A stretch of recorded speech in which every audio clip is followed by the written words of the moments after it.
채팅방에서 예측해 주신 것과 달리 박주민 의원은 직접 나오셨습니다. 은평갑의 박주민 의원 와주셔서 고맙습니다. 예, 안녕하십니까. 오늘 거의 헌트릭스급 일정 아닙니까? 오늘 많은 의원들이 여기저기 다니고 있을 거고요. 네. 또 저녁엔 집회가 있습니다. 오늘 저녁 7시 그러니까요. 앞에서 네. 예, 오늘 다 참석해야죠. 네. 그 또치님은 어디다 두시고 지금? 아까 그러니까 하루 종일 같이 다니시는 것 같던데. 그건 아닙니다. 아까 프로 하나는 같이 했고요. 네. 예.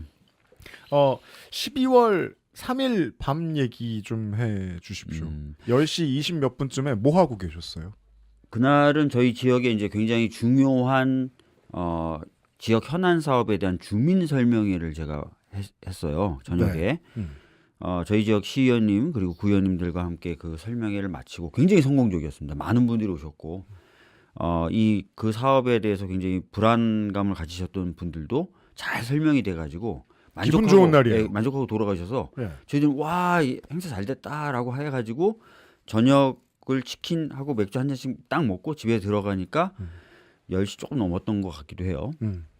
그래서 저희 집에 들어간 게 아니라 제 딸이 그때 할머니 집에 있어서 할머니 집에 딸을 데리러 딱 갔는데 전화가 온 겁니다. 네. 그 전화를 딱 받았는데 저희 보좌진 중에 한 분이 의원님 지금 계엄이 선포됐습니다. 이렇게 얘기를 하는 거예요. 따님 데리러 가시는데. 네, 딸을 데리러 할머니 집에 딱 도착했는데 저희 어머니 집에 도착했는데 그때 이제 전화가 바로 와서 받고 너무 이상해서 어머니께 부탁을 드려서 TV를 켰어요. TV를 켰는데 예능 프로가 그냥 그대로 진행이 되는 거예요. 그런 경우 많았어요. 예. 네. 그러니까 대부분 그때 많은 분들에게 제가 여쭤봤습니다. TV 그때 켜보셨을 때 혹시 전시, 기타 이에 준하는 사변이 터졌다는 보도를 보신 적이 있습니까? 라고 물어봐요. 네. 아무도 없어요. 심지어 저도 TV를 켰더니 왜 TV를 켜라 그랬냐면 계엄의 요건은 뻔하거든요. 전시 또는 기타 이에 준하는 사변이 발생하고 그랬으면 이미 그 일이 먼저 터진 게 그렇죠. 밝혀지고 그렇죠. 계엄을 했겠죠. 예. 그 다음에 그게 경찰력으로는 통제가 안 되고 그래서 어쩔 수 없이 국민을 보호하기 위해서 군사력을 동원한다. 이게 계엄의 순서예요. 요건이고. 그죠. 그래서 딱 켰더니 전시 또는 이에 준하는 사변에 대한 보도가 없어요. 그죠? 네. 그런데 계엄을 선포했다는 거예요. 그래서 딱 머릿속에 떠오르는 단어가 뭐였냐면 내란이다. 바로 정의를 내리셨고. 예. 왜냐면은 내란죄라는 게 어떻게 만들어졌냐면요. 원래 내란죄가 처음에 형법에는 없었어요. 네. 근데 이승만이라는 사람이 그렇죠. 자기 임기가 다 돼가자 임기를 연장하기 위해서 비상계엄을 선포하고 네. 군대를 국회에 집어넣습니다. 그렇죠. 예. 그래서 다음 해에 국회의원들이 이런 일이 또 반발하면 안 되니까 발생하면 안 되니까 네. 내란죄를 만들자. 이승만 방지법. 네, 소위 말하는 이승만 방지법이었어요. 네. 그리고 좀 더 정확히 말씀드리면 아무런 요건이 없는데 군대를 동원해서 특히 국회에 군대를 개입시키는 걸 막기 위해서 내란죄를 만든 거예요. 사실상 친위 쿠데타를 콕 집어서 그걸 막기 위한 맞습니다. 예, 맞습니다. 법이었다는 거예요. 예. 지금 박주민 의원님실에서 보내주신 영상을 잠깐 보고 얘기할까요? 어디요? 부인들 상문 때문에 상문! 본회의장 사수합시다. 본회의장 나가주세요. 본회의장 본회의장 사수!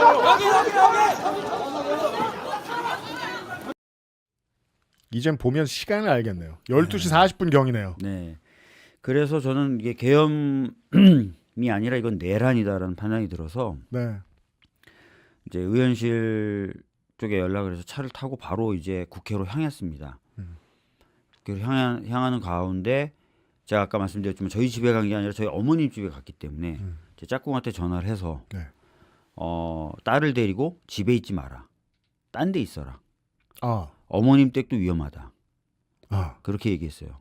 왜냐면은 이미 이제 박근혜 정부 당시에 기무사 문건이라는 게 있었어요. 계엄 관련된. 그렇습니다. 거기 보면은 계엄 해제를 막기 위해서 계엄을 일단 한 다음에 계엄 해제를 막기 위해서 그 당시 야당 의원이죠. 저희 민주당 의원이 야당 의원 한 30명에서 40명 정도를 체포해라. 이게 문건이 있었어요. 네.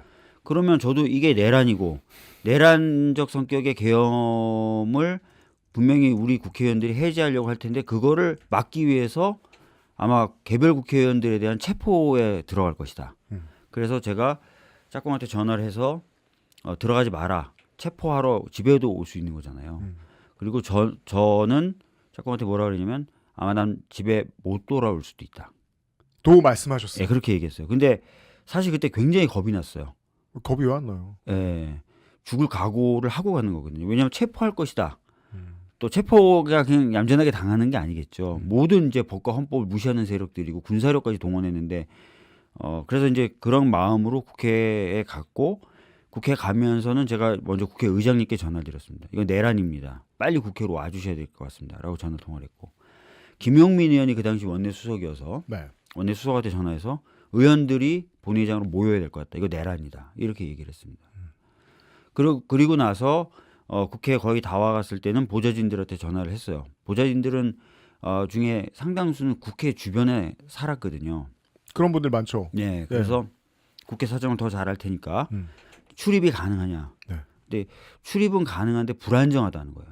경찰들이 이미 다 지키고 있어서 간혹가다 사람들 넣어주기도 하지만 막기도 하고 그래서 약간 혼잡스럽다는 거예요. 11시 전후 어간이었죠. 네. 그래서 제가 그러면 이건 불안하니까 담을 넘어야 되겠다. 라고 생각을 하고 국회 도서관 쪽에 차를 세워달라고 하고 거기서 담을 넘었습니다. 담을 넘고 그다음에 담을 넘어서 그냥 천천히 걸어간 게 아니라 담을 넘었던 걸 누군가 봤을 수도 있기 때문에 그러면 저를 잡으러 올 수도 있기 때문에 전력 질주했어요. 담을 넘으신 다음에. 넘은 다음에 바로 전력 질주해서 네. 뒤도 안 돌아보고 네. 그렇게 해서 국회에 도착했더니 누가 7번째 도착한 거라고 저한테 알려주더라고요. 가장 빠르셨구나. 네, 7번째 도착한 국회의원이다. 예. 왜냐하면 이제 아마 당직자 중에 국회의원들이 이제 필요한 수가 있으니까 셌나 봐요. 네. 7번째 국회의원 들어간다 이렇게 얘기를 하더라고요.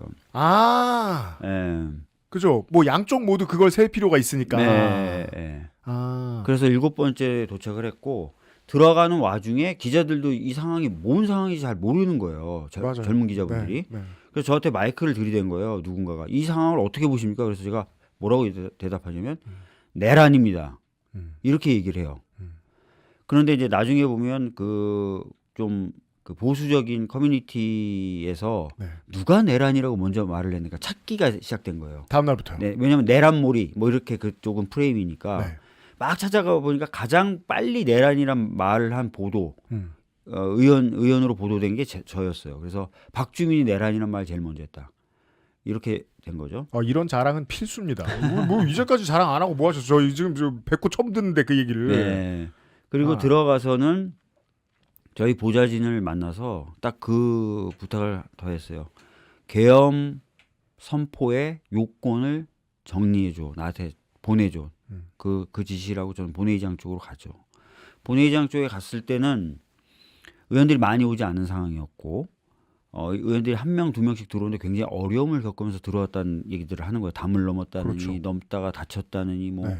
발톱이 빠졌다느니 막 이런 얘기를 하면서 의원들이 한둘씩 모이고 있었는데 어느 정도 시간이 지나도 충분한 의원들이 못 들어오고 있는 거예요.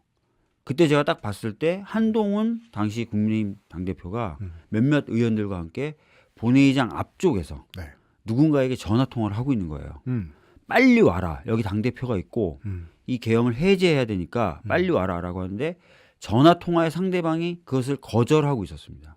그러니까 이쪽에서 계속 소리를 지르는 거예요. 뭔 소리냐. 지금 여기 당대표가 오라 그러면 오는 거지. 막 이러면서 소리를 지르고 있었어요. 그게 누구인지는 모르겠지만 한동훈 당시 당대표는 알겠죠. 친한계는 당연히 아닐 것이고. 그렇죠. 이거는 보통 그런 요청을 할 수 있는 상대방은 원내 지도부입니다. 원내대표, 원내수석. 왜냐하면 의원들에 대한 지휘권을 갖고 있거든요. 우리 추 선생님이 추 또는 추 밑에서 추를 돕는 사람이겠죠. 그러면 예.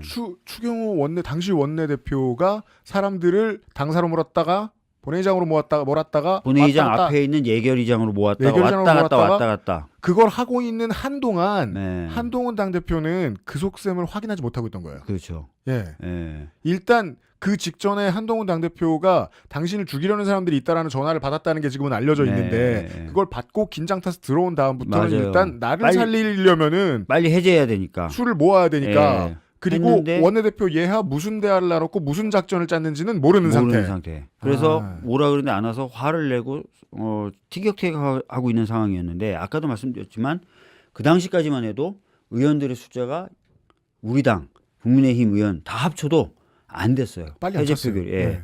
그래서 한동훈 당시 당대표 보고 이렇게 불안에 떨지 말고 본회의장 안에 들어서 안정적으로 의원들한테 연락해라. 민주당에서 얘기한 거죠. 예, 제가 얘기했죠. 아, 예. 그래서 욕을 많이 먹죠. 왜 한동훈을 그때 살려줬냐 이런 욕을 많이 먹고 있는데 그래서 한동훈 대표가 들어갔고 네. 그때 제가 원내대표 우리 당 원내대표 박찬대 대표한테는 텔레그램 방에다가 의원들 보고 본회의장에 모여달라고 올리는 거만으로는 부족하다. 전체 문자를 쏴라. 보좌진들까지 다 받을 수 있는. 그래서 그렇게 요청을 했고 네. 이제 한동훈 대표가 들어왔으니까 조금 이따 우리 당대표 오시면 한동훈하고 악수하고 한동훈을 진정시키고 뭐 이런 역할을 하실 수 있게 해라. 그렇죠. 라고 제가 얘기를 했죠. 그래서 우리 당대표님이 들어오시자마자 한동훈 쪽으로 가서 악수하고 예, 진정시키고 이런 장면이 연출됩니다. 예. 그죠. 그걸 뭐 죽어도 말하지 않는 분이 계시죠. 한동훈 전 당대표 본인. 그분이 말씀을 안 하셔가지고 언론에서는 그런 일이 없던 것 같지만 민주당에 들어오라고 했고 박준 의원님이 아니 들어오라고 이 얘기 했고. 굉장히 유명한 얘기예요. 근데도 없는 척 하시잖아요. 네, 어저께인가 유명한 그저께 얘기고. 중앙일보의 인터뷰에서도 그 말씀 전혀 안 네. 하셨어요. 한동훈 당대표 전 대표는.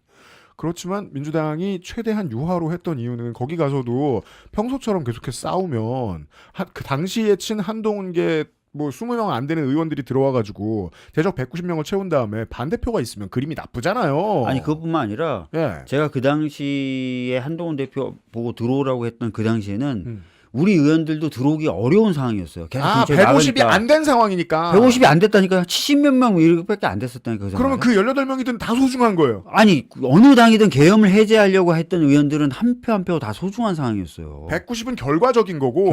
190은 나중에 채워진 거죠. 7번으로 들어오셨으니까. 네. 그 목말라 죽을 것 같은 몇 시간이 있었던 그렇죠. 거예요. 몇 시간 몇 분이. 네.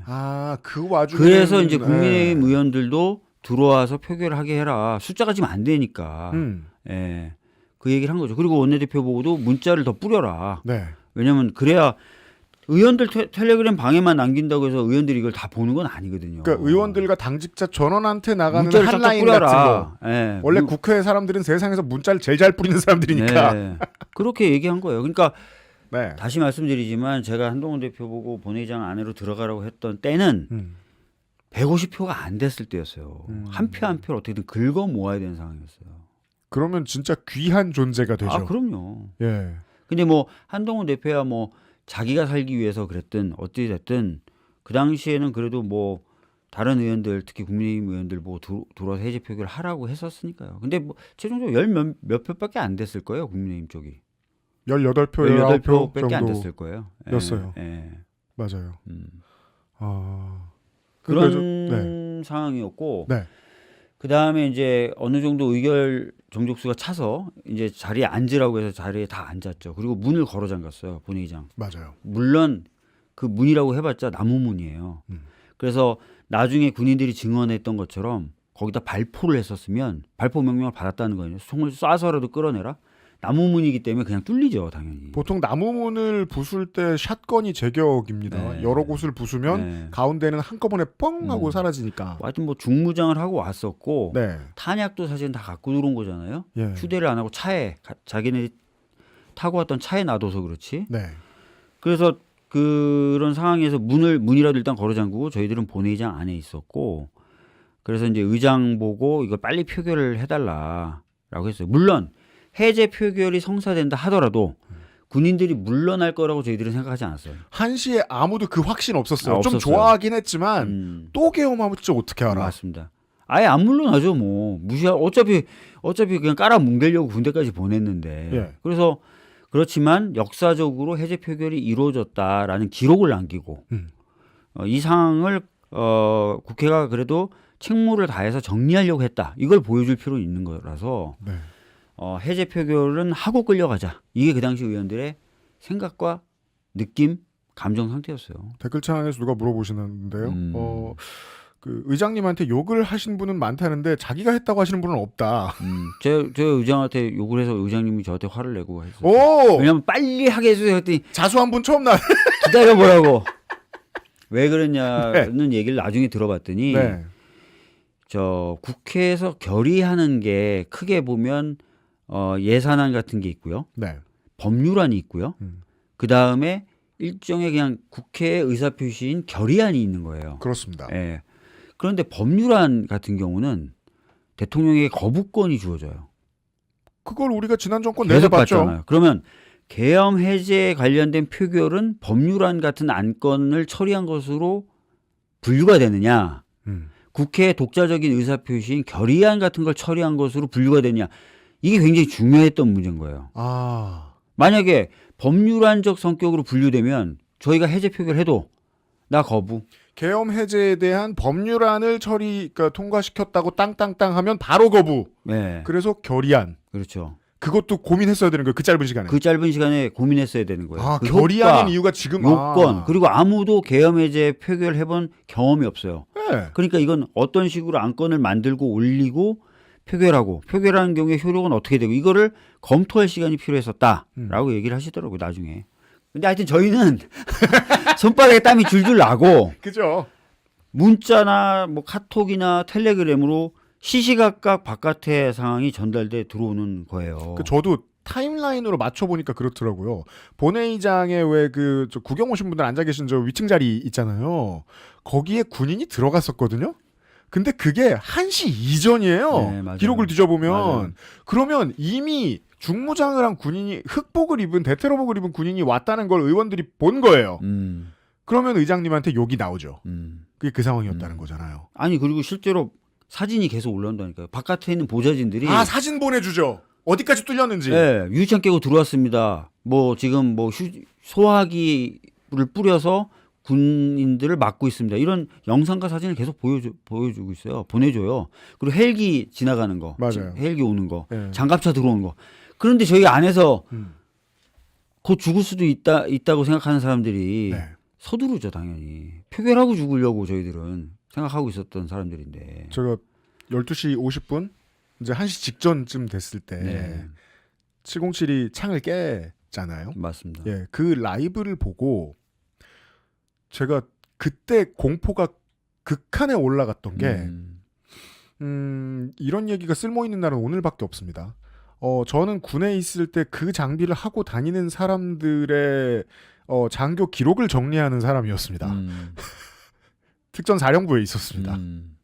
그래서 그 장비들이 뭔지를 알아요. 맞아요. 눈 4개가 달린 나이트 비전 고글을 이렇게 올리고 있는 거예요. 이건 너무 비싸서 이게 필요한 작전이 아니면 멋있는 것처럼 끼고 다니는 액세서리가 아닙니다. 맞아요. 따라서 이걸 꽂고 왔다는 건 여기 전기를 끌어왔다는 걸 맞아요.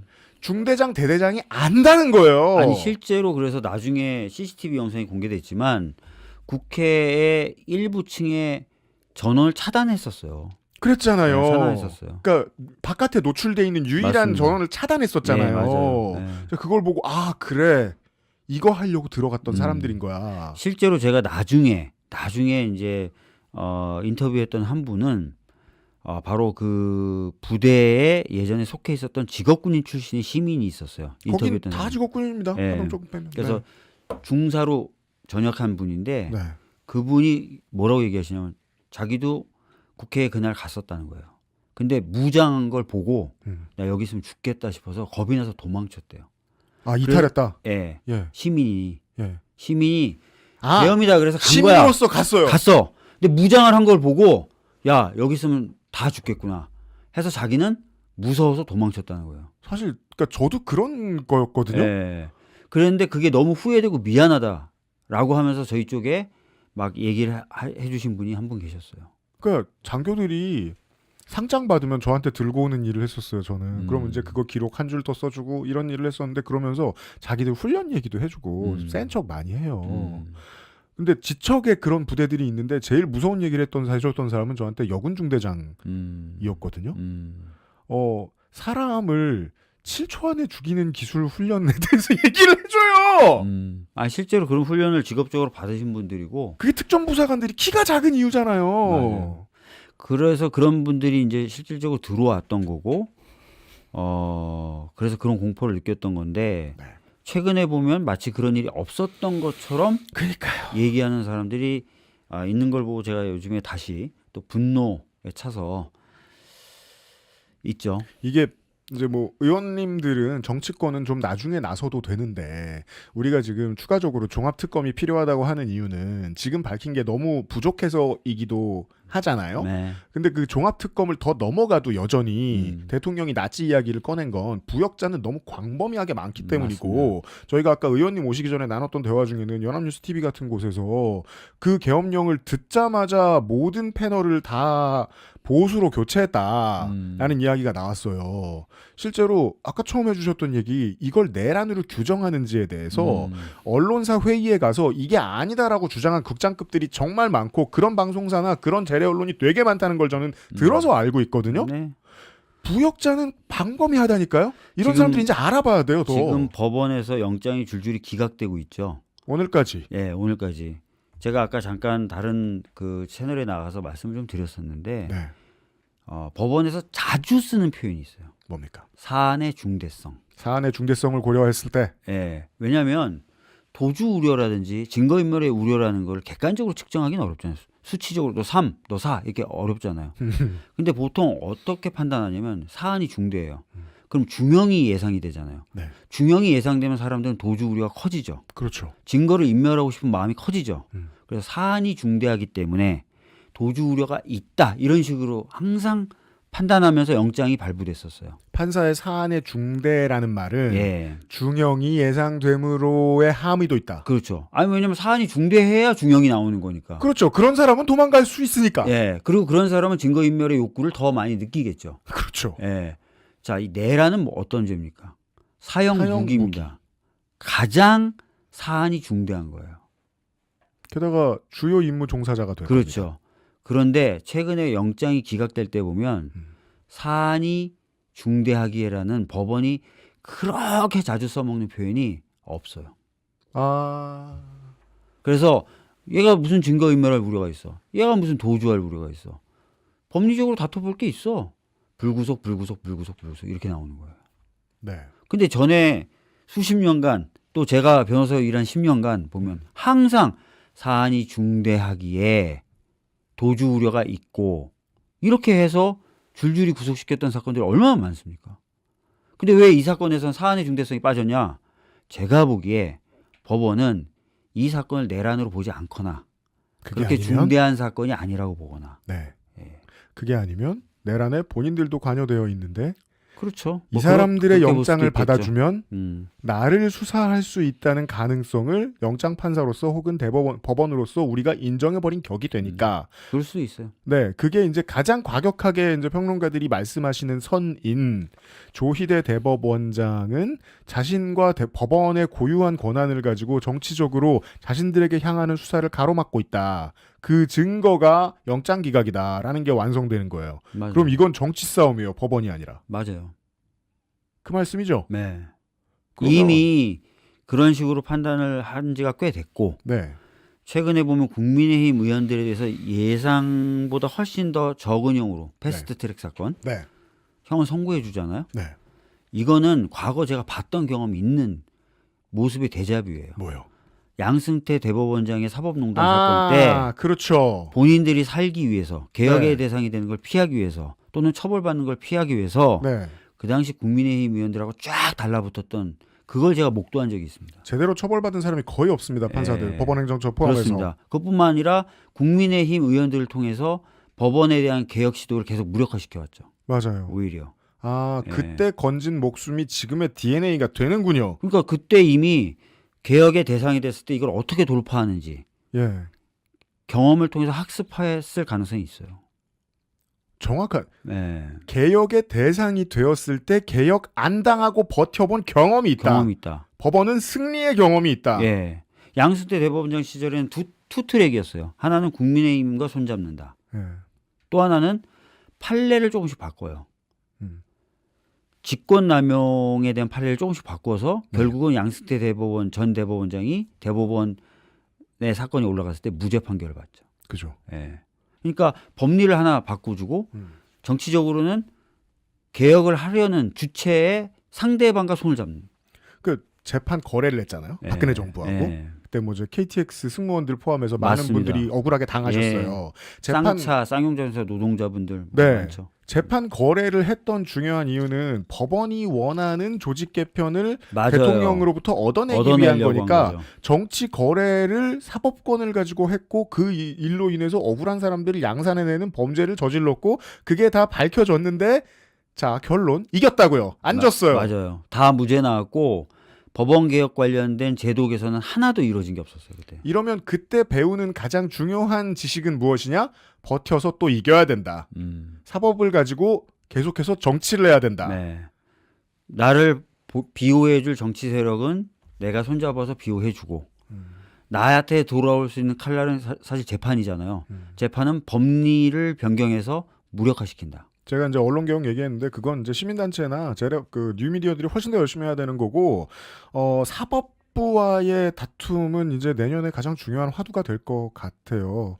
지금 오늘 사법 법사위에서 그 내란 재판 전담 판사 관련된 법안을 얘기를 했던 것 같은데 그거 말고 그것도 당연히 돼야 되고 네. 내란 전담 영장 판사 만들어주시면 안 되나요? 아 그것도 만들어집니다. 내란 됩니까? 전담 재판부에는 사건을 다루는 재판부뿐만 아니라 영장도 영장 판사들도 구성할 수 있도록 되어 있어요. 12년 동안 방송하다 박수 처음 쳐보네요. 드디어. 네네네. 그럼 우리 이제 금명간에 이제 기각 걱정 안 하고 봐도 되는 거니까. 네. 좋습니다. 네. 박주민 의원의 표정은 언제나 이중적입니다. 왜요? 평상시에 피곤한 인상이기도 한데 평상시에 피곤합니다. 피곤해 보이다기보다 오늘 더 그러시다는 걸 알고 있습니다. 왜 그러냐면 어제 새벽에 끝났어요 국회가. 네. 오늘은 일정이 아주 새벽부터 시작됐어요. 그러니까 실제로 한 몇 시간 못 자고 나왔어요. 그리고 지금 여기에서 물을 드신 뒤에 화장실에 아마 높은 확률로 들르신 뒤에 또 치아 마이콜 라이브가 또 있습니다. 그런데도 시간 내주셔서 아주 감사합니다. 네. 논평갑의 박주민 의원이었습니다. 오늘 고맙습니다. 네, 감사합니다. 예. 전통 식이 전문가를 향한 첫걸음은 원광디지털대학교 한방건강약선학과에서 2025년 12월 1일 원서 접수를 시작합니다. 인생은 한방. 원광디지털대학교 한방건강약선학과. 정제수를 넣지 않고 엄선된 원료 그대로 만들었습니다. 대량 생산하지 않고 항아리에서 120시간 중탕했습니다. 고전의 재발견 진경옥. 평산네이처. 무엇을 모르는지 모르겠다면 컴스테이션에 문의해 주십시오. 데스크탑에 한해서. 주식회사 컴스테이션. 윤석열 대통령은 지체 없이 계엄을 해제해야 합니다. 그것이 피로쓴 대한민국 민주주의의 명령입니다. 윤석열 대통령은 반헌법적인 비상계엄 그 자체로 내란의 죄를 물어야 합니다. 만약 윤석열 대통령이 계엄을 해제하지 않는다면 또한 그의 내란 명령을 따른다면 그 또한 내란의 죄로 처벌받을 수밖에 없습니다. 국경 여러분들께 진심으로 호소합니다. 민주공화국 대한민국의 편에 함께합시다. 헌법과 법률이 정한 절차에 따라 계엄을 해제할 것을 요구하였고 윤석열 대통령은 지금 당장 국무회의를 소집하고 계엄령 해제를 공고하십시오. 그리고 평화롭게 권력을 이양하십시오.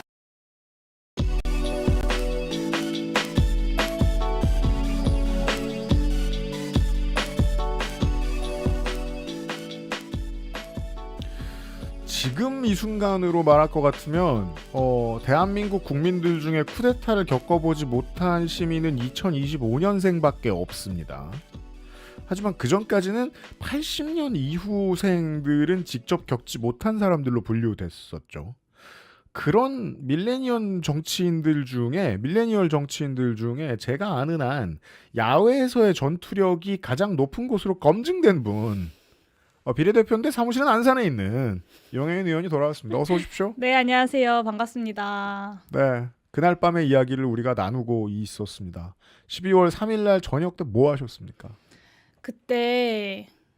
그때가 습설로 인한 눈 피해가 굉장히 컸던 시기였어요. 맞아요. 그래서 그날 낮에 제가 안성시에 네.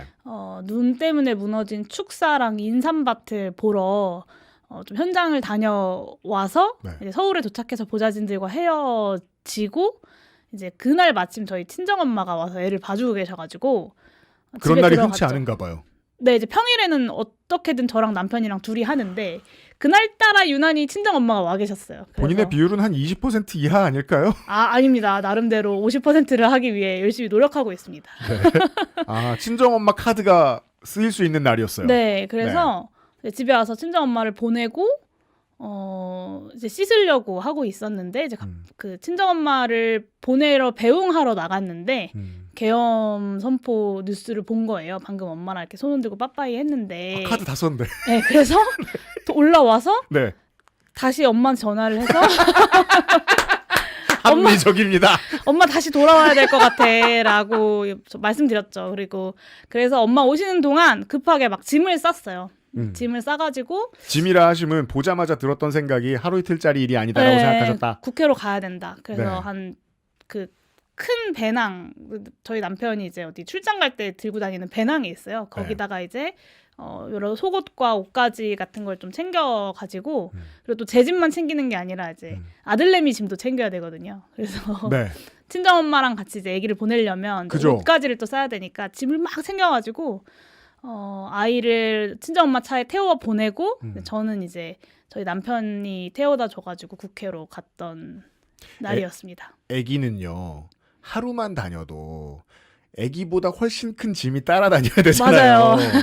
그러면 장기전을 예상하면 엄마 아빠는 겁나 빠르게 짐만 쌌을 거예요. 그 시간 맞아요. 동안. 저는 진짜로 정신없이 짐을 쌌어요. 에이. 자, 옷이랑 옷 다 우겨놓고 뭐 옷도 필요하고 상비약도 막 챙겨야 되고 맞다. 막 그 바디워시부터 로션 이런 것까지 다 챙겨야 되니까 그런 걸 이제 막 챙겨가지고 그런 거 제대로 안 챙겨주면 어른들은 자기가 쓰는 거 쓰시거든요.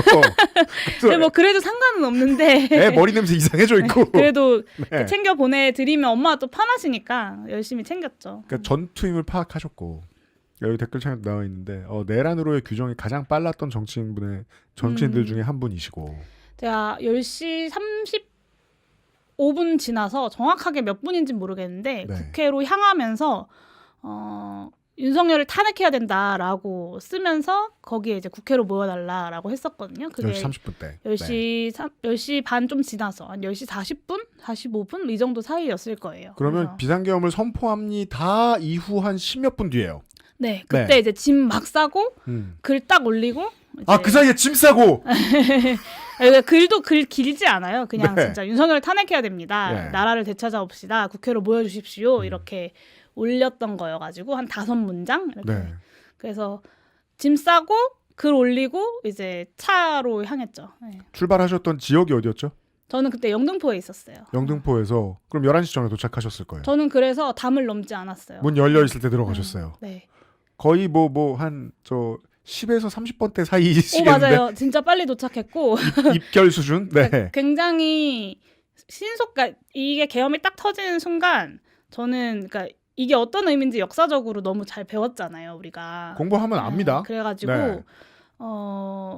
일단 국회로 들어가야 된다라고 생각했고 당연히 집 앞에 정당 대표기 때문에 체포조가 와 있을 거다라고 상상을 했고 그래서 사실 엘리베이터 타고 내려갈 때 숙소에서 이제 아기한테 계속 조용히 하라고 어디 누가 뭘 이렇게 하고 있을지 모르니까 근데 그때 애가 좀 뭔가 좀 이상하다라고 생각했던 것 같아요. 그래서 사실 공포 영화 아니면 엄마가 애 조용히 시키는 장면. 그렇죠. 공포 영화와 뭐 비행기 뭐 이 정도. 조용히 해 이렇게 계속 하니까 그게 좀 무서웠나 봐요. 평소랑 다르고 그래서 네. 저희 아들이 원래 할머니 집 가는 걸 되게 좋아하거든요. 왜냐하면 할머니 집 가면 유튜브를 마음껏 볼 수 있어가지고. 그게 애들이 할머니 할아버지를 좋아하는 이유죠. 네, 근데 그날은 가기 싫다고 엄마 가지 마세요. 느낌이 나빠졌으니까. 네, 엄마 안아주세요 이러면서 막 울더라고요. 애기 이제 랭귀지 수준 좀 높아진 겁니까? 이제 올해 5살이니까요. 그럼 4살 때 이미 4살이었고. 그 정도 어휘를 표현하는 건 어렵지 않아요. 네, 맞아요. 그러니까 안아주세요 같은 말을 들을 때는 엄청 행복한 순간 아니면 엄청 슬픈 순간이거든요. 부모님한테는. 엄청 불안했었던 것 같아요. 그것 때문에 이제 나서는 기분이 상당히 안 좋으셨겠어요. 우울하셨겠어요. 근데 그때 내가 이 애를 다시 볼 수 있을까? 그 생각을 라는 하고 생각은 했어요. 근데 뭐 짧아도 일주일, 뭐 길면 뭐 3개월, 6개월 못 볼 수도 있고 운이 나쁘면 영원히 못 볼 수도 있다라고 생각했는데 근데 어쨌든 제가 얘를 다시 보려면 빨리 국회에 가서 계엄 해제를 하는 거 말고는 방법이 없는 거죠. 그죠. 그러니까 사지에 가야 살 방법이 있으니까 맞아요. 일단 가긴 간다. 음. 아. 그래서 가장 일찍 도착하신 분들 중 한 분이시고. 그래서 저는 그런 어떤 의원 네. 다른 의원님들이 갖고 있는 무용담 있잖아요. 뭐 네. 담을 넘을 때 뭐 스무스하게 먼저 간 사람은 스무스하게 들어갔습니다. 저는 그런 무용담이 없습니다. 다만 그 뒤에 몰려드는 건 다 보셨잖아요. 맞아요. 네. 네. 그리고 이제 유튜브를 통해서 좀 많이 봤었고 근데 이제 사실 이제 본회의장을 벗어나지 않으려고 되게 애를 많이 썼거든요. 왜냐하면 한번 본회의장 바깥을 나서면 다시 못 들어오게 될 수도 있잖아요. 네. 그래서 사실 저는 바깥에 거의 나가지 않았어요. 아. 그 본회의장 앞에 로비도 한두 번 정도 뭐 보조 배터리 받으러 갈 때 나가는 김에 이제 상황 확인하러 가고 뭐 이 정도였고 계속 본회의장에 붙어 있으려고 노력을 좀 했었죠. 그 본회의장에서 좀 앞자리이세요? 전 뒷자리에 있어요. 네. 그 운 좋으신 보통 저 재선 정도면은 아주 뒷자리를 주진 않는 걸로. 근데 이제 저 지난번 21대 때는 거의 맨 앞에 있었고요.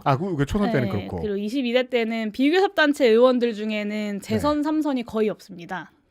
물론입니다. 네, 네. 그래서 저랑 네. 조국혁신당의 황운하 의원님 네. 그리고 김종민 의원님 무소속 아, 이렇게 세 사람 정도가 재선 3선이어서 사연이 복잡한 분들. 네, 그래서 제가 이제 그 운이 좋게 재선이지만 뒷자리에 앉을 수 있었던. 이게 뒷자리에 있으면 사람들이 하는 얘기가 더 많이 들리잖아요. 네. 네. 그때 무슨 얘기하고 있었고. 그때는 전기 끊을 수 있다. 그죠. 모여가지고 앞으로 어떻게 펼쳐질지에 대해서 예상을 하고 계셨겠군요. 네. 그러니까 여기 본회의장에 전기가 끊길 수 있다. 그래서 네. 이제 사무처랑 얘기해서 비상발전 시스템이 있는가 이런 거를 이제 확인을 좀 했었고 네. 그리고 이제 조를 짜서 전화를 돌리고 여러 의원님들 어디 계신지 오고 계신지 뭐 아니면 어디까지 왔는지 네. 이런 거 확인하고 어디가 막혔다 그러면 어디가 열려 있는지를 파악해서 그걸 이제 전달해주고 뭐 이런 것들도 많이 했었죠. 중간 중간에 이제 의원실에서 찍은 저희한테 보내준 사진들을 좀 보여드릴 텐데. 의원실과 또 당대표시니까 기본소득당의 당직자분들은 다 저 난장에서 산계해가지고 싸우고 다니셨나 봐요. 제가 그때. 좀 이렇게 미안한 일이긴 하지만 어쩔 수 없고 했었어야 되는 일이라고 생각하는데 네. 10시 한 40분, 45분간에 제가 국회로 모여주십시오 글을 올렸다 그랬잖아요. 네. 그리고 당직자 보좌진들한테 다 집결하라라고 지침을 내렸어요. 맞아요. 네, 그래서 다 지침에 따라서 국회로 모인 상황이었고요. 근데 이제 오는 시간이 각각 다르면 그날 밤에는 오는 시간에 따라서 존재하는 위치가 정해졌잖아요. 그 저기 계셔야 되는 분들은 저기 계셨고 이제 본회의장 앞에 사수하셔야 되는 분들은 본회의장 앞에 사수하셨고 이제 조금 늦게 오신 분들은 이제 문에서 이제 경찰들하고 시비 붙으셨고 그러셨던 거구나. 맞아요. 그래서 다 이런 식이군요. 네. 특전사 앞에 대체하신 당직자들도 계시네. 네. 근데 이게 이건 저도 이제 들은 얘기인데 네. 보면 시민들이 그 문 바깥에 나와서 문을 지키고 있잖아요. 네. 근데 보통 우리가 여기를 지킨다, 국회를 지킨다, 여기 건물을 봉쇄하고 지킨다라고 생각하면 문을 걸어 잠그고 안에 있어야 되는데 맞아요. 시민들이랑 이제 당직자 보좌진들이 밖에 나가서 지켰거든요. 강을 등지고 서서 막는 거예요. 왜 그랬는지 혹시 상상이 가시나요? 왜일까요? 이게 문을 열어서 국회의원들을 들여보내야 되잖아요. 그러려면 바깥에 나가 있어야 되는 거예요. 안에 있으면 이 앞을 그러니까 군인들이 장악해버리면 네. 이걸 문을 열어줄 수가 없잖아요. 그럼 국회의원들을 들여보내기 위해서 그 앞에 막고 계신 분들은 자기가 잡혀갈 확률을 높이면서 맞아요. 그 앞쪽으로 전선을 친 거예요. 맞아요. 제가 알기로는 그 판단을 아마 국회 김민기 사무총장님이 하신 걸로 알고 있어요. 왜냐하면 이런 택틱에 밝으신 분이니까. 밀덕이라고 하시고 예. 그리고 이제 딱 이제 특전사가 딱 도착했을 때 딱 봤는데 뭐 아주 그렇게 전투 의지가 높아서 정말 내가 이 시민들까지 다 쓸어버리겠다 이런 분위기가 아니었던 것을 그건 많은 분들이 확인했어요. 네, 순간 캐치하고 그러면 우리가 조금 더 밖에 나와서 여기 바깥에를 이제 그 바리케이트를 삼아서 지켜야 문을 열고 의원들을 들여보낼 수 있다라고 판단을 그 순간 하셨던 거죠. 전쟁 영화 시나리오군요. 진짜 영화 같은 밤이었던 거죠. 근데 이게 이렇게 끝났으니까 우리가 영화 같다라고 말할 수 있는 물론. 거지. 이렇게 안 끝나고 지금까지 이어졌다라고 한다면 이제 영화 같다고 말할 수 없는 그런 상황인 거죠. 그럼 이제 이 문제에 밝은 사무총장께서 나와가지고 적의 동태를 보고 야 살기가 없구나. 전선을 앞으로. 그래야 계엄 해제를 한다. 야. 근데 그 얘기를 아무 데서도 안 하시더라고요. 그래서 오늘 제가 지금 의원님들한테 듣는 얘기 처음 듣는 거 투성입니다. 아니 이렇게 멋있는 얘기를 왜 말씀을 안 하시지라고 생각해서 제가 합니다. 다른 당 대표가 얘기할 때까지. 사무총장님. 네. 그래요. 아니 또 그래서 그 덕분에 언론들 외신들을 포함한 언론들이 촬영하기 참 좋았거든요.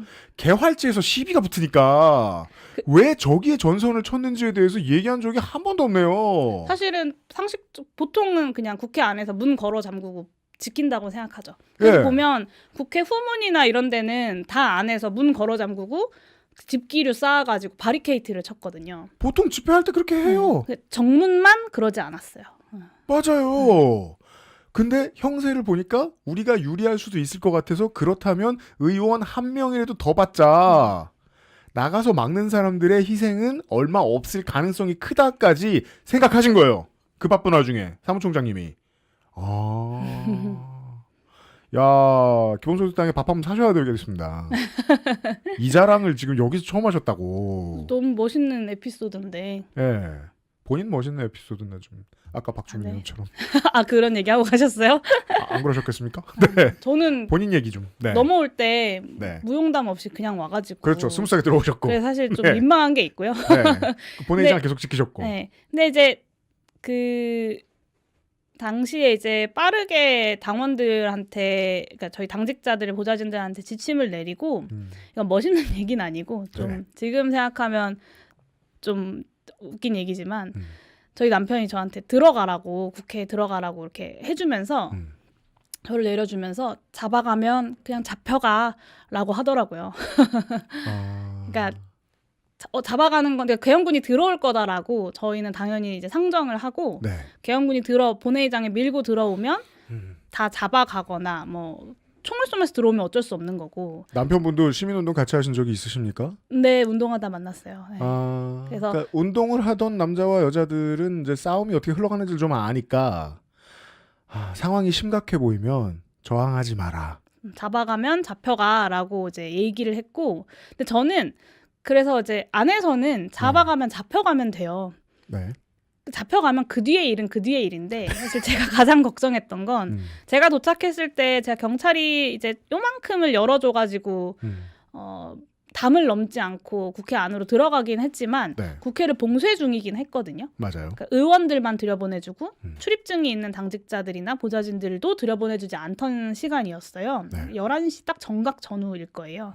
근데 제가 가장 걱정했던 건 이제 군인들이 올 텐데 군인들이 오면 어떤 군인들이 작정하고 총을 쓰든 아니면 어떤 우발적인 상황에 의해서 발포가 되든 한번 유혈 사태가 발생하면 그 뒤는 걷잡을 수 없다라는 생각을 했어요. 발포의 문제는 한 번 되면 끝나지 않죠. 맞아요. 네. 그래서 이제 제가 이제 당직자들이랑 보좌진들을 다 소집해 놨잖아요.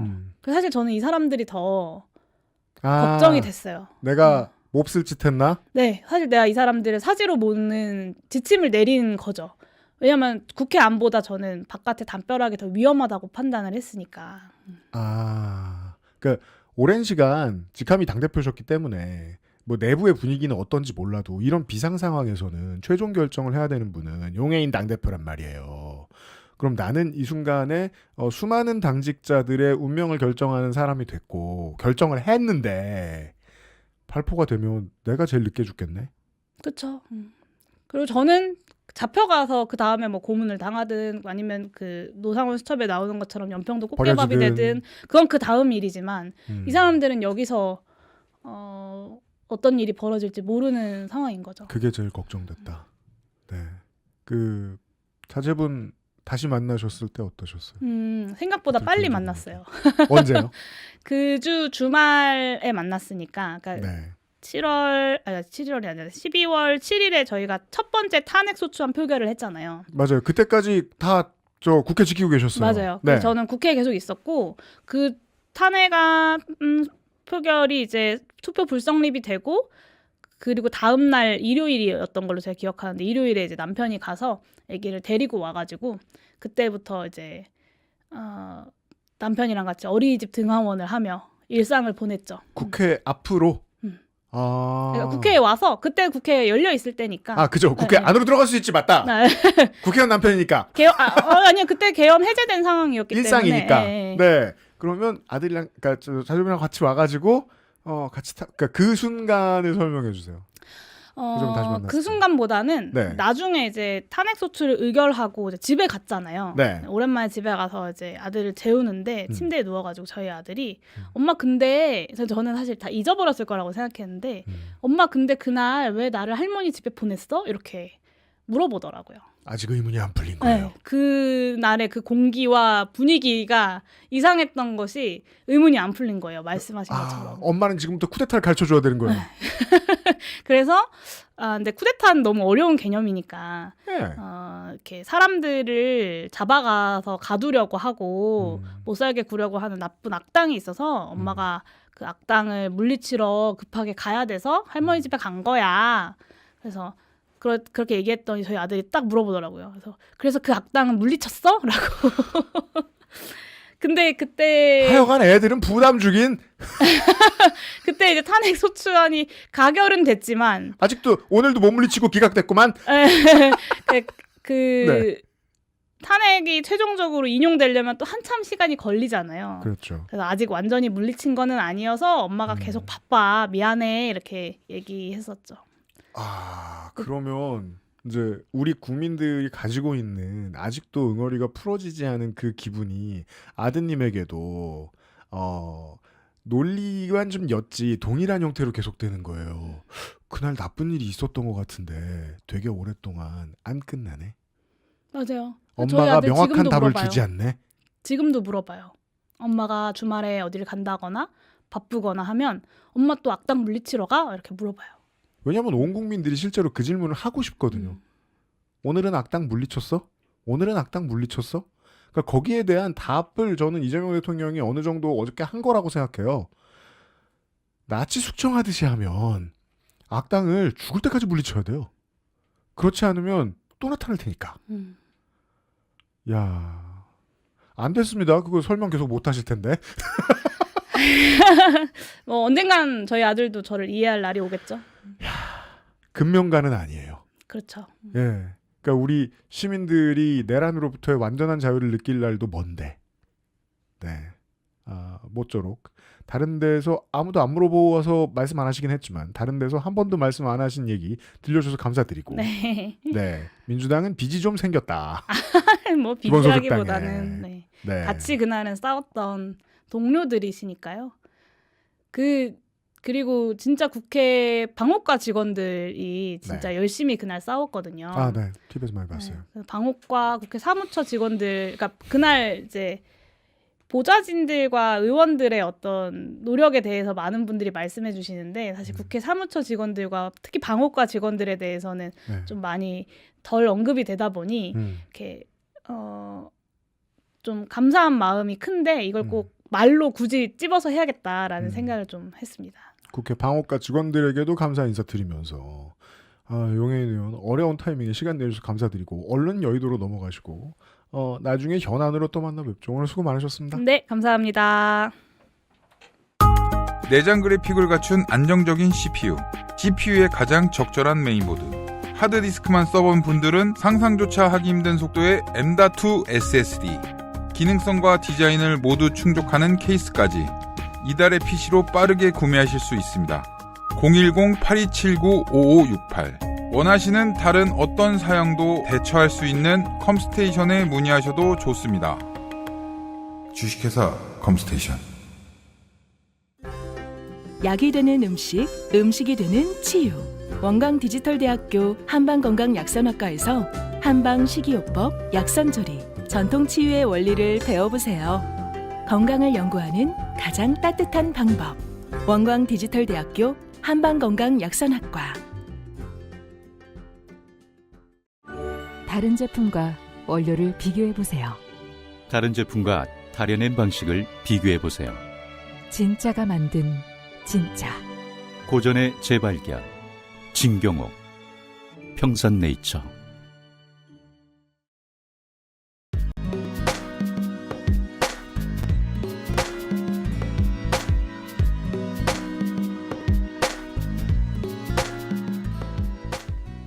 오늘 마지막 손님은 12월 3일 밤에 국회 본회의장에 앉아있던 정치인들 중에 정치를 시작하기 전 커리어가 가장 화려한 인물 조국혁신당 이혜민 의원 모셨습니다. 어서 오십시오. 반갑습니다. 이혜민입니다. 지나치게 세속적인 잣대를 떠들어서 죄송합니다.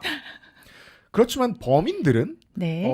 구글 시니어 프로덕트 매니저면 네. 전 세계 모든 기업의 운명에 영향을 끼칠 수 있는 자리인데 그걸 버리고 저기 가서 뭐 하나? 라고 생각했을 겁니다. 많이들 지금도 그렇게 말씀하십니다. 그리고 그 세속적인 말을 많이 하실 겁니다. 많이 하십니다. 근데 왜 그날 가서 죽을 뻔했어? 라고요. 그렇죠. 그렇죠. 이제 저 뉴스에서 가끔 네. 이혜민 의원님이 주인공으로 나오진 않고 네. 사람들 왔다 갔다 할 때 본회의장에서 네. 스웨터를 입고 이렇게 피곤한 표정으로 이렇게 꾸부리고 계신 걸 제가 몇 번 봤었어요. 그날의 얘기를 해주세요. 아, 네. 네. 그날의 이야기. 12월 3일 이야기를 해볼까요? 네. 네. 1년 전이고요. 지금 12월 3일 밤이 다가오면서 좀 마음이 좀 뭔가 긴장감이 올라오는데 당일날 저는 MBC PD 수첩에 제가 국정감사 통해서 짚었던 네. 어떤 내용을 방영을 하는 날이었어요. 예. 그래서 평소보다 조금 일찍 들어가서 본방사수를 하자. 아, 그렇죠. 네, 그래서 MBC를 틀고 앉아 있었습니다. 네. 그래서 오랜만에 텔레비전을 보며 네. 앉아 있었는데 갑자기 바닥에 빨간 띠가 지나가면서 계엄이 딱 뜨는 거예요. 아, 텔레비전에 내가 나와야 되는데. 아, 그렇죠. 텔레비전에 내가 나와야 되는데. 계엄이 나오고 있다. 그래서 이건 뭐지? 네. 한 달 동안 준비한 PD 수첩인데. 윤석열은 모든 걸 망쳤어요. 네. 그래서 당일 그 대상이 되었었던 분이 내란의 가장 큰 수혜자다. 이런 말이 있을 정도였었고요. 그 내부에서는. 네. 그래서 남편이 저보다 먼저 저는 이게 무슨 상황이지? 라는 생각이 먼저 빠졌었고. 네. 실화인가? 남편이 먼저 알아채고 먼저 그 커튼하고 블라인드를 내리더라고요. 그리고 네. 바깥에 누가 왔나 확인부터 하고 네. 그래서 없는 걸 이제 확인을 하고 그 사이에 저는 이제 수행 비서관한테 전화를 해서 바로 와라. 지금 다시 차 돌려서 와라. 그래서 오고 있는 사이에 3일치 짐을 챙겼습니다. 3일. 네, 3일치 이제 양말이랑 속옷이랑 옷이랑 이런 거 챙겼어요. 왜 3일이냐고 누가 묻던데 그러게요. 왜 3일이냐면은 3일 정도는 이렇게 어딘가 막 피해 다니다가 그 다음에 잡힐 것 같더라고요. 그러니까 아무리 제가 숨어도 3일을 못 버틸 거라고 생각을 했어요. 그러니까 뭐 누군가는 공성전을 예측하고 네. 누군가는 아무 예측도 안 하고 서로 사람마다 성격 따라 다 다른데 이혜민 의원은 내가 나를 아는데 난 3일이면 잡힌다. 네. 네. 아무리 내가 바로 잡히던가 아니면은 뭐 도망을 가더라도 3일이면은 나는 잡히겠구나. 그래서 3일치 이제는 짐을 챙겨서 바로 국회로 갔습니다. 국회로 가기 전에 이제 집을 나서는데 네. 고민이 됐어요. 어떻게 할까? 남편도 여의도에 가고 싶어 하는데 그래서 남편한테 그러지 말고 집에 좀 있어달라. 그리고 집을 좀 아이들이랑 좀 다 부탁을 좀 하고 아이들은 멀리 있어요. 저 같은 경우는 미국에서 왔기 때문에 그래서 아이들한테 메시지를 남겨놨습니다. 아이들은 지금 바다 건너 계신 그렇죠. 여자분들인데 그래서 대학생들인데 그래서 아이들한테는 지금부터 소통은 아빠랑 하라고 그러니까 길게 얘기는 안 하고 일어나서 보면 뉴스를 보면 알 테니까 지금부터 소통은 아빠랑 해라. 왜 그런 엄마들이 있어요. 네. 정말 힘든 일이 있을 때 네. 그 말의 감정을 들키지 않으려고 노력하는 엄마들이 있어요. 네. 그냥 그런 줄 알아 라고 말하는 건 지가 울까 봐. 그런가요? 저는 저희 어머니가 그러셨거든요. 네. 원래 좀 드라이하게 말하는 편이긴 한데 그렇게 하고 부모님한테는 메시지를 남겼습니다. 부모님께는 바깥에 당분간 안 나오셨으면 좋겠다. 예. 그리고 이동을 하면서 제 수석 보좌관에게도 메시지를 남겼습니다. 뭐라고 남겼냐면은 의원실 가족들의 안전은 수석 보좌관이 책임져라. 이 네. 모든 건 하나의 전제로부터 출발하는 거예요. 난 3일 내로 잡힐 사람이다. 근데 네. 그때 집을 나서면서 의원들 중에 네. 어느 한 명도 살아서 이 집에 제대로 들어올 수 있을까 이런 고민을 안 한 사람은 저는 없었을 거라고 생각합니다. 다 그러신 것 같아서 다 여쭤보면. 네, 그때 네. 집을 나서던 순간이 이렇게 스냅샷처럼 기억에 남아 있어요. 그때 어땠습니까? 이 집에 다시 올 수 있을까? 그런 거? 네. 군대 가는 날 보통 생각하는 그래요? 건데. 그리고 근데 뭔가 이상했어요. 왜냐하면은 네. 제가 집이 판교인데 네. 판교에서 여의도까지 가려면은 경부고속도로를 타고 가거든요. 맞아요. 근데 제가 생각하는 계엄은 이렇게 고속도로 다 차단하고 그렇죠. 그런 건데 이상하다. 왜 통신도 계속 저는 이제는 과방위에 있으니까 네. 통신은 왜 살아 있으며 방송은 왜 살아 있으며 고속도로는 왜 안 막혀 있지? 그니까요. 그런 고민을 하면서 여의도 가까이 가니까 저는 판교에서부터 여의도까지 가는 시간이 좀 걸리잖아요. 그 사이에 이미 시민들이 되게 많이 와 계시고 네. 담벼락은 다 막혀 있고 아까 이제 메신저 저희 주신 거 이제 스냅샷이 잠깐 나갔는데 네. 10시 반에 이걸 인지하셨으면 그때 출발하셨으면은 뭐 조금만 막히는 정도라도 11시 반 이후에 도착하셨을 그렇죠. 테고. 네, 네. 이미 차들이 많이 서 있고 이런 상태였었어요. 그때는 이미 담 넘기 미션인데. 저는 그 이후에요. 뭐냐면은 담 넘기 막 하고 나서 네. 계속 메시지가 오니까 나 어느 담을 넘어야겠다 이런 생각을 하면서 갔는데 네. 그때는 경찰들이 이미 담을 다 막았을 때예요. 그래서 고민을 하다가 차는 막 빡빡 움직이지도 않고 서 있고 그래서 어떻게 했냐면 그냥 찻길에 내렸어요. 내려서. 네, 그냥 차들이 다 서 있는데 네. 문은 정문 저쪽에 있고 더 이상 가지는 않고 빨리 가서 나는 빨리 한 표를 행사를 해야 되는데 네. 그래서 마음은 좀 급하고 그래서 제 수영 비서관께 나는 내린다. 난 내린다. 그래서 3일치 짐 챙긴 거를 들고 배낭을 메고 찻길에 내렸어요. 아, 내려서 차 사이를 막 이렇게 해서 가서 옛날 옛적에 80년대에 서울에서 부산까지 명절날 20시간 걸린다고 할 때가 있었거든요. 네. 그런 때 저도 이제 경험해보면 경부고속도로에서 차에서 내리는 답답하다며 내려가지고 혼자 걸어가는 할아버지들 그런 분들 계셨는데 그런 사람이었던 거죠. 그 답답함을 못 참고 그걸 들고 그때부터 담장을 쭉 스캔을 하면서 뛰었어요. 아, 네. 근데 어느 한 담장도 경찰들이 안 막고 서 있는 곳이 없는 거죠. 그렇죠. 그래서 정문까지 갔는데 그때 이제 정문도 다 막혀 있었지만 그 안에서 안에서 나오는 것은 허락하고 제가 들어가는 것은 막았던 때였거든요. 네. 안에서 저기 한 경찰 한 7겹 저 뒤로 당직자분이 계시는 거예요. 이렇게 뛰면서 저를 이렇게 막 알아보셔. 부르고, 예. 네. 그분이 나가요 하면서 네. 약간 열리니까 그때 손을 잡고 저를 끌어당겨서 거기 위를 넘어서 이제 들어갔습니다. 그 당직자분이 네. 이내 장벽 저 멀리서 의원님을 발견을 네. 하고 나가는 척을 해서 자기 몸으로 틈을 만들어서 끌어당겼다. 네, 네. 이것도 매우 낮은 확률인데요. 들어갈 수 있는 미션치고는. 그렇죠. 아마 그렇게 들어가신 분 별로 없었을 것 같은데 당직자분께서 굉장히 머리 회전이 굉장히 빨랐던 것 같아요. 네. 그러니까요. 저요, 뭐 나가요 이러면서. 보통 클럽에서 하는 애들이 아는 네? 스킬이거든요. 이따가 벤치 먹을 것 같은 자기 친구 데리고 올 때 잠깐 안에서 나가려고요 하고 잠깐 이제 나가려고요. 기도가 딴 데 볼 때 그런 이렇게 예를 들어? 생각을 네. 해본 적은 없으나 저는 그렇게 해서 들어갔습니다. 가장 유니크한 방식으로 들어가셨고 들어가신 뒤에 사진들을 많이 보내주셨는데 네. 들어가신 게 이제 뭐 한 11시 30분 이후 12시 전일 거예요. 네, 저 들어가고 나서 얼마 네. 안 있다가 헬기 소리가. 그러면 들렸어요. 이제 11시에서 12시 사이 12시 직전인데 네, 근데 그때까지도 그 안에 있을 때 보좌진들이 계속 보내주는 메시지나 사진을 보면서 걱정은 하고 있었으나 보좌진들이 찍은 사진이 나오고 있네요. 예. 헬기가 들어옵니다. 네. 사진을 별로 막 걱정한다기보단 그 사진들 아마 네, 사진이 나오네요. 지금 혁신당 네. 당직자 의원실에서 예, 맞아요. 많이 네. 근데 저는 그때까지만 해도 아주 이게 뭐지라는 생각을 더 많이 하고 있었고 그 안에서는 다들 서로 숫자를 세고 있었어요. 150명. 서로 잠깐만 앉아봐. 서로 아니야 됐어 안 됐어. 다들 지가 일어서면서 앉아봐요. 그래서 다 서로 150명을 세고 있었어요. 아, 12시에. 네, 근데 예. 헬기 소리가 들릴 때는 저는 그때부터 지금까지 사실은 헬기 소리에 대해서는 트라우마가 생긴 것 같긴 해요.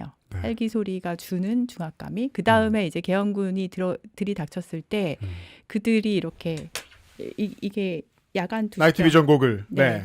그거를 이제 저는 보자마자 아 이거는 정전이다.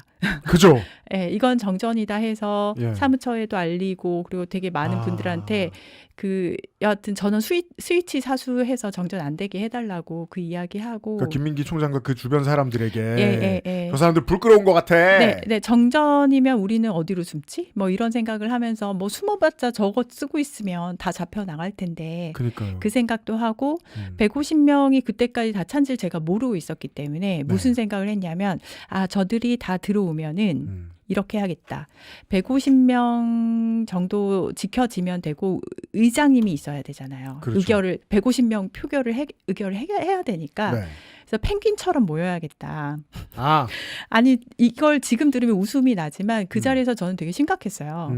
펭귄 무리 혹시 아세요? 네, 뭉쳐다닙니다. 뭉쳐다닙니다. 네. 그래서 그 끝에서 뜯겨도 한두 명 뜯기고 한두 마리 뜯기고 그죠. 그 무리를 지켜요. 그러니까 포식자가 많이 데려갈 수 없어요. 그렇죠. 그래서 들어오면은 이제 펭귄처럼 의장님을 싸고 다 둘러싸 있으면은 한두 명 뜯겨도 150명 지킬 수 있지 않을까 그런 생각을 조금 했었어요. 별의별 생각을 다 했죠.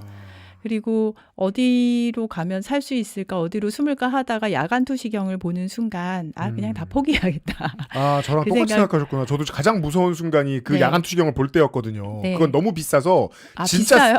되게 비싼 장비입니다. 쓸 일 없으면 장식품처럼 티아라처럼 쓰고 나가는 게 아닙니다. 그걸 그렇죠. 반드시 쓰려고 하고 나갔다는 네, 거예요. 네. 저도 그게 제일 무서웠거든요. 그래서 그런 순간들을 이제는 지나면서 사실은 보좌관들이 보내주는 사진이 저에게는 굉장히 충격적이었어요. 왜냐하면은 이들이 스크럼을 짜고 네. 직접 계엄군을 이렇게 마주하고 있었던 거죠. 그죠.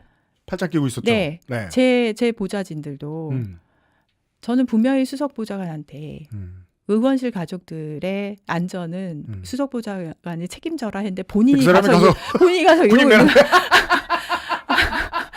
그래서 서로가 서로 숫자 세는 거랑 똑같은 게 너는 뒤로 물러나 있어라고 서로 말했지만 다들 맨 앞에 가 있었던 거예요. 네. 그래서 나중에 봤더니 가장 어린 인턴 비서관과 네. 아기가 어린 선임 비서관은 오지 못하게 하고 나머지한테는 이제 자유를 줬더니 다 왔대요. 그 선택을 하게 했더니 그래서 그러니까요. 그들이 다 와서 이러고 있었던 거예요. 그러니까요. 그것도 네. 참 되게 고마워해야 되는 일인 게 볼 때마다 당직자들이 저 정도까지 맞설 수 있었던 이유는 당직자 쪽수를 당직자들이 다 나와서 채워줬기 때문이잖아요. 네, 그래서 이건 다 개인의 선택이에요. 맞아요. 의원들뿐만 아니라 국회 보좌진, 당직자, 사무처, 방호처 직원들 그리고 바깥의 시민들이 다 모여서 만들어낸 결과라고 생각을 해요. 그리고 그분들이 있었기에 의원들도 그 안에서 표결을 할 수가 있었고 해제를 할 수가 있었다고 생각을 합니다. 네. 그 예상과 달리 본인이 사흘 내로 잡혀가지 않았어요. 네. 예. 그리고 이제 저 남편분하고 네. 그 가족들 다시 만났어요. 빨리 만나진 못했죠. 당연하죠. 네, 이제 첫 번째 네. 이제 탄핵 넣고 네. 그 정도까지 최소 4박 5일 정도는 다들 머무르셨고 국회에. 그럼요. 네. 네. 언제 처음 집에? 3일치밖에 안 싸워서 짐을 그러니까요. 그래서 3일 뒤에 남편이 짐을 제가 뭐 이렇게 적어줬더니 침낭 뭐 이렇게 적어줬더니 왕창 이제는 짐 싸들고 와서 그때 신랑의 구실. 넣어주고 갔습니다. 내가 오늘 네. 1일차 양말을 신어야겠냐. 그 양말 갖고 왔나 해가지고 네. 그거 해소하시고 네. 그럼 그 중간에 한번 만나셨구나. 네. 그때 만났고 기억에 남는 거는 그 사이에 네. 7일날 탄핵 소추안이 표결 자체가 되지 못했습니다. 네. 그날 가장 사실은 계엄 있었던 날만큼 긴장했어요. 저는. 맞아요. 네, 긴장을 했고 제가 하필이면 그날이 간표위원이었는데 2시간 2시간 반인가 앉아서 그냥 그 앞에서 투표함 앞에서 기다렸어요. 계속 네. 국민의힘 분들 들어오기를 화장실도 못 가고 그 앞에 앉아 있었거든요. 네. 그래서 그 앞에 앉아서 너무 저의 어떤 절박함이 좀 올라가서 국민의힘 분들의 참여가 뭐 절실하잖아요. 사실은 그때는 200명을 채워야 했고 네, 탄핵소추안 때문에 7일날 200명을 못 채웠잖아요. 못 채웠죠. 그래서 저는 뭘 했냐면은 뭐라도 해야겠다. 네. 그래서 그래서요? 국민의힘 초선 의원님들 리스트를 명단을 다 뽑았습니다. 네. 다 뽑아가지고 손편지를 썼어요. 44분께. 네. 7일과 14일 사이에. 이 처음 듣는 얘기인데 저는. 네. 네. 네. 솔직히 말하면 여기서부터 여기까지 팔이 떨어지는 줄 알았어요. 44분께 그분들의 지역구 이런 것까지 해서 어느 지역구에 어느 의원님 그 지역구 그 국민들의 마음 또한 다르지 않을 것이고 네. 용기를 내주세요. 용기를 내고 역사에 이건 남습니다. 그래서 이제 일일이 손편지를 다 써서 이제 배달을 하고 14일 날 이제 통과가 되면서 탄핵소추안 통과가 되면서 조금 한시름을 놨죠. 우리가 12월 7일에 가장 기억에 남는 장면이 민주당 박찬대 당시 원내대표가 표결에 참여하지 않은 모든 의원들의 이름을 부르는 맞아요. 그 장면이잖아요. 네, 일어서서 저희 모두 일어서서 같이 불렀습니다. 그러니까 아까하고 지금 다 똑같아요. 지금 이혜민 의원님이 말씀해 주시는 중요한 원칙. 이것들이 가만히 있으라 그러고 다 지가 나선다. 다시 말해서 다 똑같은 생각을 하는 거예요. 나도 한 사람 한 사람 이름 불러야지. 그래서 이혜민 의원님은 손편지를 썼다. 네. 초선 네. 모든 의원들한테. 네.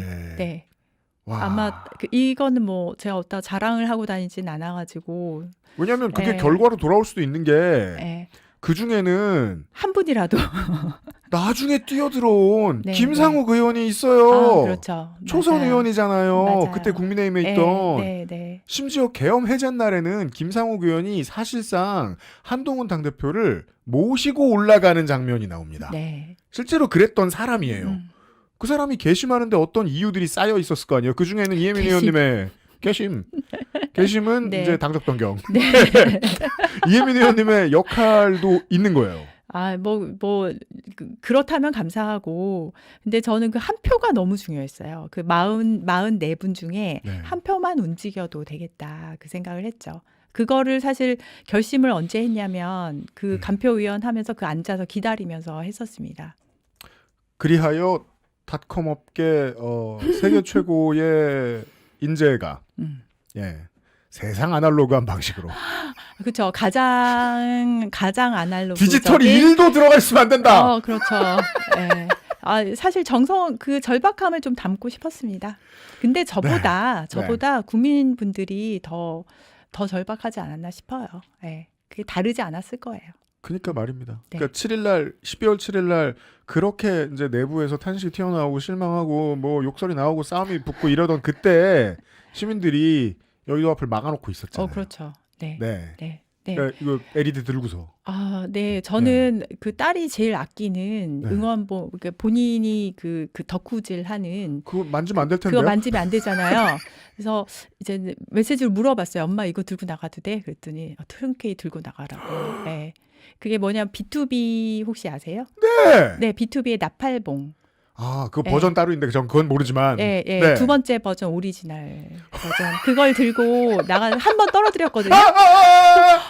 어떡해.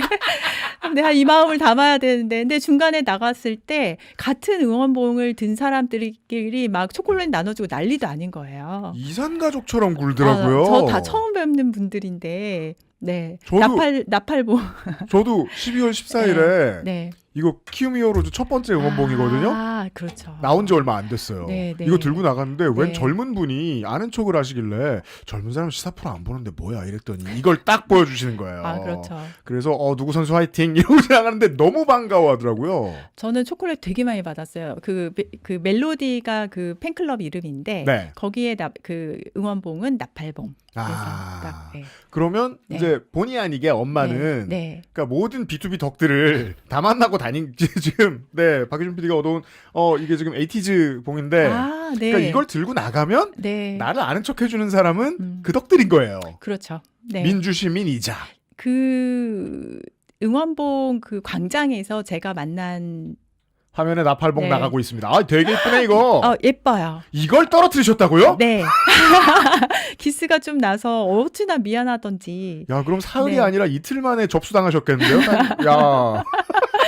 근데 제가 그 나팔봉뿐만 아니라 제가 들고 나갔을 때 응원봉 그 무리를 보면서 발견한 게 있습니다. 그 뭡니까? 사이를 이렇게 막 네. 마스크 쓰고 이렇게 둘둘 감고 다니면서 느낀 거는 네. 이 분들은 어떠한 정치인, 어떠한 정치 세력이 조직을 해서 움직이는 그런 무리가 아니었었어요. 그런 사람들은 이런 걸 들고 나올 수 없어요. 그렇죠. 네. 그래서 저는 정치인들이 그 응원봉의 그 마음을 하나의 색깔, 하나의 프레임으로 이렇게 담을 수 없다고 생각을 해요. 그게 예쁘고 멋지고 진짜 의미가 있는 이유는 색깔이 다 달라서거든요. 그 다양성이 저는 진짜 중요하다는 것을 봤어요. 이 다양성을 정치에서 어떻게 담을 수가 있을까? 그 고민을 굉장히 많이 했고요. 중요한 교훈입니다. 네. 그래서 정치권에서도 다양한 의견을 이제는 들을 수 있는 어떤 채널, 플랫폼 이것은 앞으로 우리가 가져가야 할 숙제가 아닌가 싶고 하나의 정치색으로 저는 똑같은 정색 뭐 하얀색을 해 이렇게 하는 거는 그 열망을 담을 수가 없어요. 네. 그래서 저는 언제나 다양성을 좀 열고 봐야 되지 않을까 싶었고 입법부로 저는 이직을 했기 때문에 네, 작년 초에 입법부로 이직을 했기 때문에 이 다음은 그러면 어떡하지? 어떻게 하면 이거 재발을 막을 수가 있지? 이런 것들 때문에 관련된 입법은 좀 열심히 많이 좀 하긴 했었습니다. 예를 들면 지금 윤석열이라는 사람을 생각을 했을 때 상상을 할 수 있는 예를 들어 내란 땅땅땅 이제 결정이 난다고 했을 때 내란으로 결정이 난 사람은 뭐 심신미약으로 인한 뭐 보석 석방 이런 것들 다 막는 법안도 냈고요. 네. 네. 그리고 12월 3일을 민주시민의 날로 하는 그런 법안도 내고 그래서 관련된 입법은 계속해서 내고 있고 동시에 사법개혁 또한 지금 그러니까 정부는 지정했을 뿐 12월 3일에 대한 다른 입법적인 조치를 국회가 해야 되니까 또 그렇죠. 네. 입법을 하는 게 권한이 또 이제 네. 입법부에 있으니까 그래서 관련된 법안들 많이 지금 만들고 있습니다. 네. 자, 오늘 교훈이 많이 나옵니다. 아까 박주민 의원님하고 있을 때였나? 제가 그걸 놀랐다고요. 제가 한 11시, 그러니까 1시 10분쯤에 이제 가서 방송해야지 하고 이제 국회 앞에서 나서는데 등을 돌리자마자 너무 많은 서로 형형색색 다른 시민들이 12월 4일 새벽에 막 모여들고 있어가지고 충격을 받았거든요. 아니, 집단지성 왜 이렇게 무섭냐. 이 속도 무엇이냐. 그렇죠. 그러니까 집단지성이 대한민국 국민이라는 하나의 거대한 집단지성이 기득권의 질문에 자꾸만 답변을 하는데 그 답변이 계속 맞는 걸 반복하는 걸 보는 거예요. 예를 들면 이명박 정부 당시에 촛불 집회가 있을 때 이명박 대통령이 사람들을 화나게 했던 건 첫 번째로 했던 말이 촛불을 누가 샀는지 알아보라 였거든요. 그리고 이제 당시에 한나라당은 촛불은 바람 불면 꺼진다 이런 말을 사람들을 또 화나게 했어요. 화나겠죠. 거기에서 집단지성은 그 다음번 답을 구해온 거예요. LED를 보여주고 또 하나 촛불에 비해서 단조로워 보이지 않는 색상의 응원봉들을 보여준 거거든요. 네. 우리는 서로 다 다른데 모여서 이런 걸 할 수 있는 사람들이야. 그렇죠. 네. 그런 교훈을 얻으셨다. 왜냐하면 정치인은 비전을 생각해내는 게 이제 가장 중요한 일이니까. 야, 보좌관님이 나오시래요. 네, 그러네요. 게다가 어제부터 네. 본격적으로 유명해지셨거든요. 어제 쿠팡이요? 네. 아무도 모를 얘기로. 그러니까 분명히 아무도 모를 얘기를 했는데 그 담당자들과 CISO가 막 오금이 저려하는 표정을 보면서 사람들이 저 사람 무서운 거 했나 봐. 우리 다음번에 시간 나면 그 얘기 하기로 해요. 좋습니다. 쿠팡뿐만 아니라 SKT, LG KT, 플러스, KT 롯데카드. 다 문제였었거든요. 그래서 해킹 그다음에 개인정보 유출 관련된 이야기 함께 나누고 싶습니다. 네, 프로그래밍 알고 뭐 개발자 좀 안다는 사람들이 조선족이냐 중국이냐 이런 말 하고 있을 때 같은 자리에서 혼자 멋있는 말 하셨잖아요. 다음번에 그 얘기 하기로 하고. 네, 좋습니다. 오늘 귀한 얘기 들려주셔서 고맙습니다. 조국혁신당 이혜민 의원이었습니다. 감사합니다. 감사합니다.